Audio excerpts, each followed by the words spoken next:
प्रधानमंत्री नरेंद्र मोदी आज इजराइल के 2 दिवसीय अहम दौरे पर रवाना होंगे। एयरपोर्ट पर इजराइल के पीएम नेतन्याहू पीएम मोदी की अगवानी करेंगे। आज ही पीएम मोदी इजराइल की संसद नेसेट को संबोधित कर सकते हैं। कल पीएम मोदी इजराइल के राष्ट्रपति आइजैक हरजोग से भी मुलाकात करेंगे। 9 सालों में पीएम मोदी की ये दूसरी इजराइल यात्रा है। पीएम मोदी का ये दौरा भारत और इजराइल दोनों देशों के बीच तेजी से बढ़ते रणनीतिक साझेदारी को और मजबूत करने का एक संकेत है। पीएम मोदी के दौरे में रक्षा, तकनीक, एआई, कृषि, जल प्रबंधन और व्यापार जैसे कई अहम क्षेत्रीय समझौतों पर हस्ताक्षर होने की संभावना है, जिससे दोनों देशों के बीच में सहयोग बढ़ेगा। तो 2 दिन के इजराइल दौरे पर पीएम मोदी होंगे और इजराइल के 2 दिनों के दौरे पर पीएम मोदी की वजह से कहा जा रहा है कि बाकी अन्य देशों में इसको लेकर के चर्चा है। भारत और इजराइल की दोस्ती का एक नया चैप्टर कह सकते हैं कि शुरू हो रहा है और एयरपोर्ट पर इजराइल के पीएम नेतन्याहू पीएम मोदी की अगवानी करेंगे और आज ही पीएम मोदी इजराइल की संसद नेसेट को भी संबोधित कर सकते हैं, यह खबर है। बताते चलें आपको, पीएम मोदी इजराइल के राष्ट्रपति आइजैक हरजोग से भी मुलाकात करेंगे। 9 सालों में पीएम मोदी की ये दूसरी इजराइल यात्रा है और ये दिखाता है कि इजराइल और भारत के बीच में ये जो दोस्ताना संबंध है वो काफ़ी ज़्यादा अच्छा और एक कह सकते हैं कि गहरी दोस्ती को दिखाता है। तो रक्षा समेत कई मुद्दों पर बातचीत होने वाली है। भारत और इजराइल की दोस्ती का नया चैप्टर शुरू होने वाला है। पीएम मोदी का ये जो दौरा है भारत और इजराइल दोनों देशों के बीच तेजी से बढ़ते रणनीतिक साझेदारी को और ज़्यादा मजबूत करने का भी संकेत देता है। अब देखिए, पीएम मोदी के दौरे में रक्षा, तकनीक, एआई, कृषि, जल प्रबंधन और व्यापार जैसे कई अहम जो क्षेत्रीय समझौते हैं उस पर हस्ताक्षर होने की भी संभावना है, जिससे दोनों देशों के बीच में सहयोग और ज़्यादा बढ़ेगा और बड़ी डिफेंस डील होने की भी संभावना है। आयरन डोम तकनीक भारत को मिल सकती है। तो भारत और इजराइल की दोस्ती का एक नया चैप्टर फिर से शुरू होने वाला है।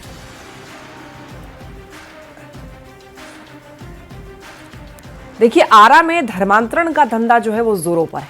धर्मांतरण के धंधेबाजों का जादू ऐसा चल रहा है कि महिलाएं पुलिस तक से भी भिड़ जा रही हैं। जब न्यूज़ 18 ने इस खबर को दिखाया तो सदर एसडीपीओ खुद मामले की जांच के लिए पहुंचे। आरा की ये तस्वीर आपको हैरान कर देगी। महिलाएं पुलिस की टीम के साथ भिड़ी हैं। पुलिस के साथ महिलाएं धक्का मुक्की कर रही हैं। पुलिस और महिलाओं के बीच जोरदार बहस हो रही है।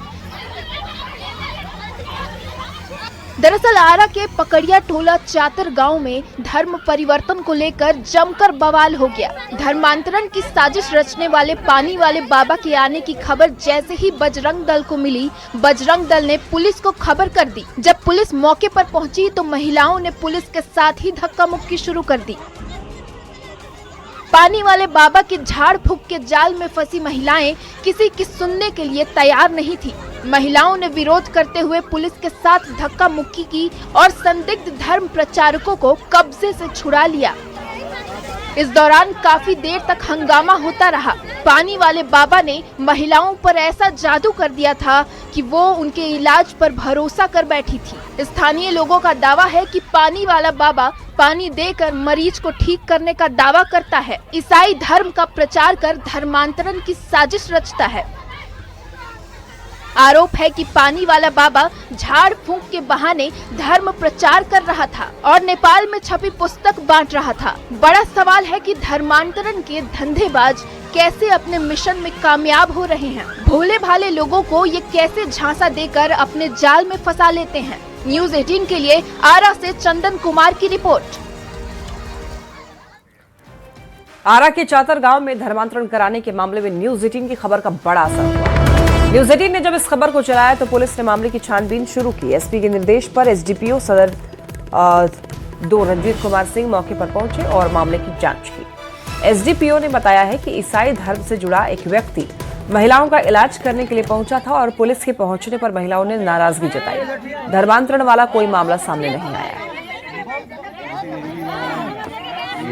ये दोनों व्यक्ति ईसाई धर्म से संबंधित थे तथा स्थानीय महिलाओं से सुख शांति के लिए प्रभु यीशु की प्रार्थना करने की अपील कर रहे थे जांच के क्रम में किसी तरह का प्रलोभन देने, पैसा ठगने अथवा धर्म परिवर्तन से संबंधित कोई साक्ष्य अभी तक नहीं पाया गया है।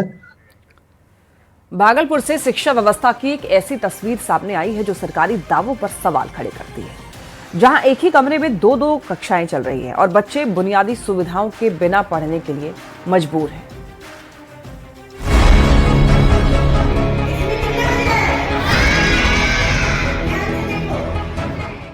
जमीन पर बैठकर पढ़ाई करते बच्चे, एक कमरे में दो दो क्लास, पीने के पानी तक मयस्सर नहीं। ये तस्वीरें भागलपुर जिले के सुल्तानगंज प्रखंड के चींट श्रीरामपुर कोठी अकबर नगर स्थित प्राथमिक विद्यालय की। बिहार में शिक्षा व्यवस्था सुधारने के लिए सरकार कई योजनाएं चला रही है, लेकिन जमीनी हकीकत कुछ और ही बयां करते हैं। इस स्कूल में कमरों की भारी कमी है। हालात ऐसे कि पहली और दूसरी कक्षा एक ही कमरे में चलती है। दो शिक्षक एक ही ब्लैक बोर्ड पर दोनों कक्षाओं को एक साथ पढ़ाने को मजबूर हैं। आप देख सकते हैं कि यहाँ पर 4 कमरे हैं और 5 कक्षाएं चलती है। आप देख सकते हैं कि यहाँ बोर्ड में जो है वर्ग 1 और वर्ग 2 का जो है पढ़ाई कराया जा रहा है। 2 शिक्षक यहाँ पर जो है बच्चों को पढ़ा रहे हैं। एक जो बोर्ड पर लिख रहे हैं और दूसरे जो है पढ़ा रहे हैं। तो देखा आपने, तस्वीर सब कुछ बयां करने के लिए काफी है। अब जरा बच्चों की जुबानी ही सुन लीजिए उनका दर्द। किस क्लास में पढ़ती हो? कितना दिक्कत होता है इस क्लास में पढ़ने में? दिक्कत होता है। एक ही कमरा में 2 क्लास चल रहा है। वॉशरूम का और पीने का पानी का बहुत समस्या है, बहुत ज्यादा। सबसे ज्यादा तो वॉशरूम का। हमारे यहाँ 7 फीमेल हैं, तो फिर भी दूसरे का नगर निगम का जो वॉशरूम है उसका यूज करते हैं हम लोग, जिससे हम लोग को बहुत ज्यादा परेशानी होती है। हालात यहीं तक सीमित नहीं है। स्कूल में शौचालय भी नहीं है, किचन शेड नहीं है, बेंच डेस्क की भारी कमी है। बच्चों को नगर पंचायत द्वारा बनाए गए नाट्य क्लब के शौचालय का इस्तेमाल करना पड़ता है। इस स्कूल में पढ़ाने वाली 7 महिला शिक्षिकाओं को भी इस वजह से परेशानी होती है। 2 साल पहले गंगापुर प्राथमिक विद्यालय को यहाँ शिफ्ट किया गया, लेकिन छात्रों की संख्या बढ़ने के बावजूद कमरों की संख्या नहीं बढ़ाई गई।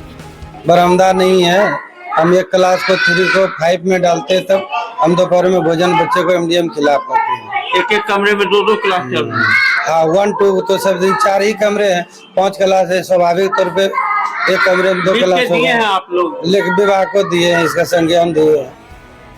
सरकार शिक्षा सुधार की बात करती है, लेकिन भागलपुर का ये स्कूल आज भी बुनियादी सुविधाओं के लिए तरस रहा है, इंतजार में है। सवाल ये कि क्या बच्चों के भविष्य को लेकर जिम्मेदार लोग कभी गंभीर होंगे?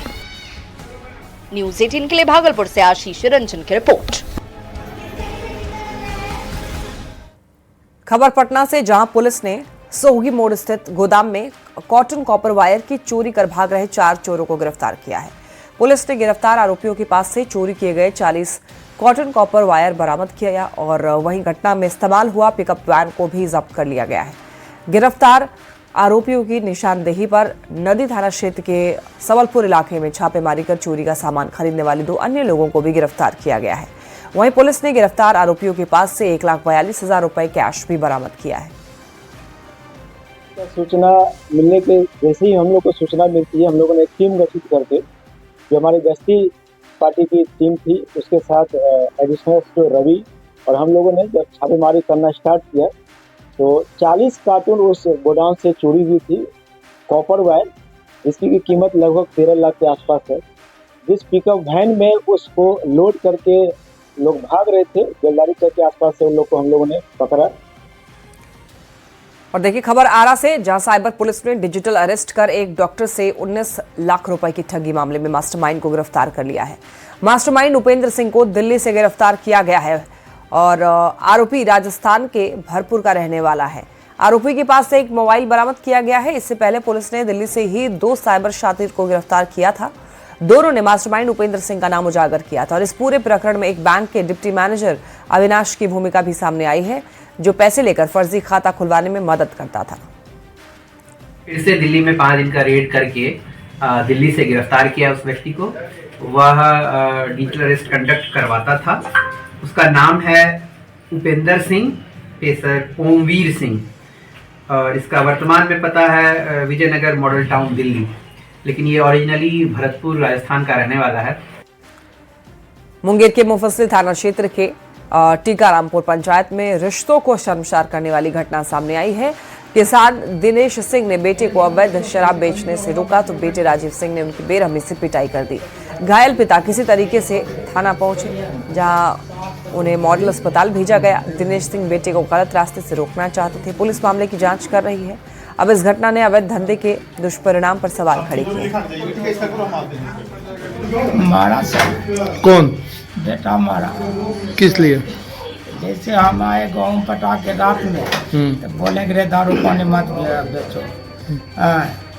तो बोला कि तुम चुपचाप रहो नहीं तो मारेंगे। सुबह हुआ, रात में खाना नहीं दिया। सुबह भी हम बोले कि सब काम को छोड़ो, मारना शुरू कर दिया। क्या बेचता है बेटा? किशनगंज शहर में 1 महीने पहले घर से फरार नाबालिग लड़की को उसके परिजनों ने परीक्षा केंद्र से ही पकड़ लिया। सूचना मिली थी कि वो डुमरिया गर्ल्स स्कूल में परीक्षा देने आई है। आखिरी पेपर देकर जैसे ही वो अपने कथित प्रेमी के साथ बाहर निकली, परिजनों ने दोनों को पकड़ा। मौके पर भीड़ जुट गई। पुलिस को सूचना दी गई। पुलिस दोनों को थाने ले गई। आगे की कानूनी कार्रवाई की जा रही है। ये कौन है आपकी? ये लड़की कौन है? आज बेटी है। शेखपुरा सिविल कोर्ट परिसर उस समय रण क्षेत्र में बदल गया जब लड़का और लड़की के पक्ष के बीच में ही जमकर मारपीट हो गई। दोनों पक्ष के बीच काफी देर तक हंगामा हुआ, धक्का मुक्की होती रही। सूचना मिलते ही पुलिस मौके पर पहुंची। हस्तक्षेप करके हालात नियंत्रित किया गया। देखिए, बताया जा रहा है कि 2 साल पहले शेखपुरा सराय की एक युवती की शादी गया निवासी मनीष के साथ हुई। विवाह के बाद से ही लड़का पक्ष युवती को अपने साथ रखने से इनकार कर रहा था। मामला कोर्ट तक पहुंचा और विवाद हिंसक झड़प में बदल गया। पैसा दे देंगे, केस बाद में होगा। पैसा देने वाला वो भी नहीं दे रहा है, क्या बने उसको? संगा चाहे दियो तो देगा नहीं, बोला कि दे देंगे, सामान दे देंगे। तो दो हमारा एक तो लड़की का जिंदगी बर्बाद कर दिया तुम। क्यों शादी किया नहीं था? मन करने का नहीं पसंद था, मुझे क्या किया था? उसी से करता शादी, हम किया था। दानापुर से बड़ी खबर। रेलवे डिवीजन का विशेष अभियान, बिना टिकट यात्रा करने पर सख्त कार्रवाई और अब तक करीब 10 लाख यात्रियों को पकड़ा गया। 55 करोड़ रुपए का जुर्माना वसूला गया है। कई ट्रेनों में औचक जांच की गई। जुर्माना न भरने वालों की गिरफ्तारी। आगे भी अभियान इसी तरीके से ये जारी रहेगा। यात्रियों से वैध टिकट लेकर यात्रा करने की अपील की गई है। रेलवे डिवीजन का ये विशेष अभियान, बिना टिकट यात्रा करने पर सख्त कार्रवाई। देखिए, यहाँ पर जितने लोग भी यहाँ यात्री बिना टिकट के यात्रा कर रहे थे, बताया जा रहा है 10 लाख यात्रियों को पकड़ा गया है और उनसे 55 करोड़ रुपए का जुर्माना वसूला गया है। तो बिना टिकट यात्रा करने वाले लोग सावधान हो जाइए। रेलवे की ओर से जो अभियान चलाया गया उसके तहत आप पकड़े जा सकते हैं और आपको फाइन देना पड़ सकता है। अभी लगातार कंप्लेन आ रहे थे कि रिजर्व ट्रेनों में एसी कोच में अनऑथराइज्ड पैसेंजर यात्रा कर रहे हैं, जिससे जो भी बोनाफाइड पैसेंजर है उनको काफ़ी परेशानी हो रही थी। इसी क्रम में आज 2370 का स्पेशल स्टॉपेज लेके दानापुर में चेक कराया गया और करीब 100 से ऊपर पैसेंजर को एसी कोच से उतारा गया है। जो ये क्या संदेश है रेलवे? ये संदेश है कि जो भी बोनाफाइड पैसेंजर है, जिस क्लास का टिकट है उसी क्लास में यात्रा करें, वो अनऑथराइज्ड रूप से स्लीपर या एसी कोच में यात्रा न करें। ये टिकट चेकिंग में जो हम लोग जो रेगुलर कराते हैं, तो इस साल अप्रैल से इस फाइनेंशियल ईयर में टोटल अप्रोक्सीमेटली 10 लाख लोगों को पकड़ा गया है, जिनसे अप्रोक्सीमेटली 55 करोड़ रुपए की रेवेन्यू मिला है। और इस महीने में, फरवरी महीने में, अभी 22 दिन जो गए हैं, इसमें करीब 65,000 लोगों को पकड़ा गया है, जिसमें करीब 3 करोड़ वो उन पर पेनल्टी लगाई। दिल्ली एआई समिट में हंगामे के बाद दिल्ली पुलिस के युवा कांग्रेस राष्ट्रीय अध्यक्ष उदय भानु चिब को गिरफ्तार करने पर बिहार के मंत्री रामकृपाल यादव ने बयान दिया। रामकृपाल यादव ने यह कहा कि प्रदर्शनकारियों ने देश का मान घटाया है। गिरफ्तारी नहीं, उन्हें कड़ी सजा मिलनी चाहिए थी। तो देखिए, यहां पर आपको बताते चलें, एआई समिट हंगामे में उदय भानु की गिरफ्तारी हुई है। आपको बताते चलें, युवा कांग्रेस के अध्यक्ष हैं उदय भानु। और बताते चलें आपको, बिहार के मंत्री रामकृपाल यादव ने इस मामले को लेकर के बयान दिया। उन्होंने कहा कि प्रदर्शनकारियों ने देश का मान घटाया है और उनकी गिरफ्तारी नहीं, उन्हें कड़ी सजा मिलनी चाहिए थी।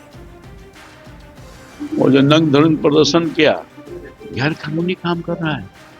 प्रोटेस्ट करने का वो तरीका है, विदेश से लोग आए हुए हैं, देश का मान घटाया है, गिरफ्तारी नहीं, उनको कड़ी सजा मिलनी चाहिए।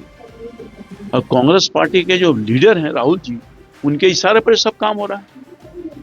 उनकी विक्षिप्त मानसिकता है। इस तरह का कोई काम करता है, अपने देश की गरिमा को खराब करता है? ऐसा कोई लीडर है? नेता अपोजिशन है, ये दायित्व बनता है, वो भी सरकार के पार्ट हैं। अत्यंत दुर्भाग्यपूर्ण घटना है। प्रवासी बिहारियों के लिए होली के मौके पर घर आने के लिए परिवहन विभाग ने बड़ी तैयारी कर रखी है। परिवहन मंत्री श्रवण कुमार ने बताया है कि होली के मौके पर कई राज्यों से बिहार आने के लिए विशेष बसों की व्यवस्था की गई है। इसके लिए ऑनलाइन बुकिंग भी शुरू हो गई है। बिहार से बाहर जो लोग रहते हैं होली के त्यौहार पर, उनको विशेष तरह की सुविधा देंगे और बसों का प्रचालन हम कराएंगे। और आने वाले लोगों के लिए ऑनलाइन भी टिकट है, स्पॉट टिकट भी है, और कुछ नए बसों भी हमारे पास आने वाली है होली से पहले। उन बसों के प्रचालन भी हम दूसरे राज्य से जो लोग आने वाले हैं उनको इस सुविधा देंगे। 75 नई बसें आ रही है और 149 कुल बसें का हमने खरीदने के लिए सिर्फ ऑर्डर नहीं किया, उनको हम लोगों ने पैसा भी भुगतान कर दिया। वो आएंगे तो बेहतर सुविधा प्रदान की जाएगी।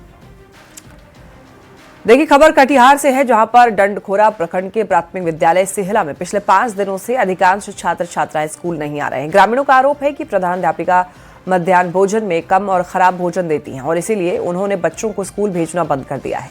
152 में से अब केवल 3 छात्राएं ही पढ़ाई के लिए यहां पर आई हैं। प्रधानाध्यापिका आरोप को बेबुनियाद बता रही हैं, कुछ ग्रामीणों पर संगीन आरोप लगा रही हैं। आमतौर पर बिहार के कोने कोने से ये तस्वीर आता है कि बच्चे स्कूल में मौजूद है लेकिन शिक्षक शिक्षिका गायब है। लेकिन कटिहार के ये तस्वीर आपको कुछ अलग तस्वीर दिखा रहे हैं। ये प्राथमिक विद्यालय सहला है और ये डंडखोरा प्रखंड में है। लेकिन जरा सबसे पहले क्लासरूम की तस्वीर आपको दिखाते हैं, इससे बहुत कुछ आपके जो बातें हैं साफ हो जाएगा। ये तस्वीर अपने आप को ये बयां करने के लिए इस स्कूल में लगभग 152 छात्र छात्रा है, लेकिन महज 3 छात्राएं उपस्थित है। बड़ी संख्या में ग्रामीण स्कूल परिसर में ही आए हैं। हम लोग का बच्चा के यहाँ पे खाना नहीं मिलता, कैसे भेजेंगे? यहाँ पे 2 किलो आलू में इतना सारा बच्चा है, आधा किलो दाल में यहाँ पे खाना नहीं मिल रहा। अगर स्वास्थ्य हम लोग का बच्चा का ठीक नहीं रहेगा तो कैसे भेजेंगे? कितना दिन से ये स्थिति है? कितना दिन से स्कूल में? जब से ही मैडम आई है तब से ही स्थिति बहुत ज्यादा खराब है। लोग स्कूल 5 दिन से जो है बच्चा स्कूल नहीं आ रहा है। अब क्या चाहते, कैसे अब हम लोग तो यही चाहेंगे कि जो है इनको यहाँ से जो है ट्रांसफर कर दिया जाए, दूसरा कोई प्रधान अध्यापक आवे, स्कूल को ढंग से चलावे, तब हम लोग बच्चे को भेजेंगे। उनके सदस्यगण हैं, आकर के रोका है। आप लोगों को मजदूर की भी सर हम सुना दिए, आप लोगों ने देखा, और मुझे सरकारी काम में बाधा कोई ना पहुंचाए इसके लिए भी सर हम आगे बढ़ा दिए हैं अपना एप्लीकेशन। फिर आपको तस्वीर दिखा रहे हैं, ये जो प्राथमिक विद्यालय सेहला का तस्वीर है और यहाँ की जो कहानी है, जो बच्चे स्कूल में नहीं पहुँच रहे, इसकी वजह मध्याह्न भोजन है। ग्रामीणों का शिकायत है, कई बार शिकायत के बावजूद प्रधानाध्यापिका इस पर सुध ही नहीं लिए, इसीलिए फिलहाल बच्चे स्कूल नहीं आ रहे और 5 दिनों से यही हालात है और ग्रामीण इस पर कार्रवाई की मांग कर रहे हैं। सुब्रत, न्यूज़ 18, कटिहार, डंडखोरा। बिहार की सरकार स्वास्थ्य सुविधाओं की सच्चाई जानने के लिए न्यूज़ 18 ने आरा के सामुदायिक स्वास्थ्य केंद्र की पड़ताल की। दरअसल बिहार सरकार स्वास्थ्य सुविधाओं की सच्चाई जानने के लिए न्यूज़ 18 ने जब आरा के सामुदायिक स्वास्थ्य केंद्र की पड़ताल की तो इस दौरान ये बताया गया कि प्रखंड मुख्यालय में स्थित सामुदायिक स्वास्थ्य केंद्र 24 घंटे खुला रहता है। मरीज ने बताया कि सरकार की तरफ से उन्हें मुफ्त दवाएं उपलब्ध कराई जाती हैं, साथ ही स्वास्थ्य केंद्र में समय से डॉक्टर आ जाते हैं। वहीं लेबर रूम में भी सभी प्रकार की सुविधाएं मरीजों को दी जाती है। तो कुल मिलाकर न्यूज़ 18 की पड़ताल में सामुदायिक स्वास्थ्य केंद्र की तस्वीर सही नजर आई। रजिस्ट्रेशन का समय है 8 बजे से लेकर 2 बजे तक। उसके बाद इमरजेंसी सेवा चलती है। ये करता है ना रजिस्ट्रेशन ये काउंटर बंद हो जाता है, इमरजेंसी अंदर होता है। इमरजेंसी का अंदर तो औसतन कितने मरीज आते हैं डेली यहाँ इलाज? औसतन 80 से 90। 80 से 90 दवा यहाँ पे मुफ्त मिलती है और यहाँ विशेष रूप से कोई दिक्कत नहीं होता। किसी मरीज को कोई परेशानी नहीं। पर्ची पर दवा लिखते हैं वो मिलता है? हाँ, मिलता है यहाँ। अच्छा, और कोई इमरजेंसी हो जाए तो फिर समय पर डॉक्टर साहब मिल जाते हैं? यहाँ डॉक्टर की जो जिनका ड्यूटी है वो रहते हैं हमेशा रहते हैं। दवाई ऑलमोस्ट अवेलेबल ही है। 80 to 100 के आउट ऑफ ओपीडी में पेशेंट रहते हैं, 80 से 100 के बीच। और मैक्सिमम जो भी दवा ओपीडी लेवल पे जो है वो सब अवेलेबल है। और जो नहीं होता है वो इंटेंड कर लिया जाता है, मतलब मंगाया जाता है सदर। और कोई बड़ी घटना हो जाए तो फिर आप लोग अटेंड करते हैं फिर सदर अस्पताल? जितना यहाँ पे सिचुएशन है मैनेज करने का वो सब होता है। जब यहाँ पे पॉसिबल नहीं होता है, सिचुएशन आउट ऑफ कंट्रोल हो जाता है, तब हम लोग रेफर करते हैं सदर हॉस्पिटल। और अब खबर कैमूर से, जहां पर मोहनिया के बीएसएनएल कार्यालय में आधार कार्ड सुधार और बनाने के नाम पर अधिक पैसे लेने का आरोप लगा है। एक व्यक्ति ने आरोप लगाया है कि आधार सुधार के लिए उससे 200 रुपए मांगे गए, जबकि कार्यालय में ऐसी कोई निर्धारित शुल्क सूची प्रदर्शित नहीं है। इस मामले का एक वीडियो भी सामने आया है। हालांकि वायरल वीडियो की न्यूज़ 18 पुष्टि नहीं करता है। मामले को लेकर स्थानीय स्तर पर चर्चा तेज है। वो कितना बोली है? 200 रुपए बोली है। पता कब करिए कितना बोले हैं आप कि कितना लेंगे हम? सुनने की है कितना? 211 चालू है। 200 कितना बोले हैं आप? उसको बंद करिए ना। बंद क्यों करें हम? हमारा अधिकार है। 1 मिनट रुक जाइए। कितना आप बोले हैं? कितना आपको बोले हैं? 200 रुपए बोले हैं। हाँ, किस चीज का 200 रुपए बोले हैं? हाँ, कितना बोले हैं? 1 मिनट रुको। अब वो कितना बोली है? 200 रुपए बोली है। आप कितना बोले हैं? हम आप ही से पूछ रहे हैं। हेलो, आप ही से पूछ रहे हैं। अरे भाई उसको बंद करो ना। नहीं, बंद क्यों करें हम? नंबर बता रहे बात करो। नंबर बता रहे नंबर क्यों बताएगा? हम खुद सेंड करेंगे। क्या चीज? आधार। भागलपुर में होली से पहले महिलाओं ने हर्बल गुलाल बनाकर अनोखी पहल की। पलाश, गेंदा के फूलों के साथ चुकंदर, हल्दी और पालक से तैयार ये रंग पूरी तरीके से केमिकल मुक्त है। महिलाओं का कहना है कि बाजार के चमकीले रंग त्वचा को नुकसान पहुंचाते हैं। सुरक्षित और पर्यावरण अनुकूल इस पहल से लोग जागरूक हो रहे हैं और प्राकृतिक गुलाल की मांग लगातार बढ़ रही है।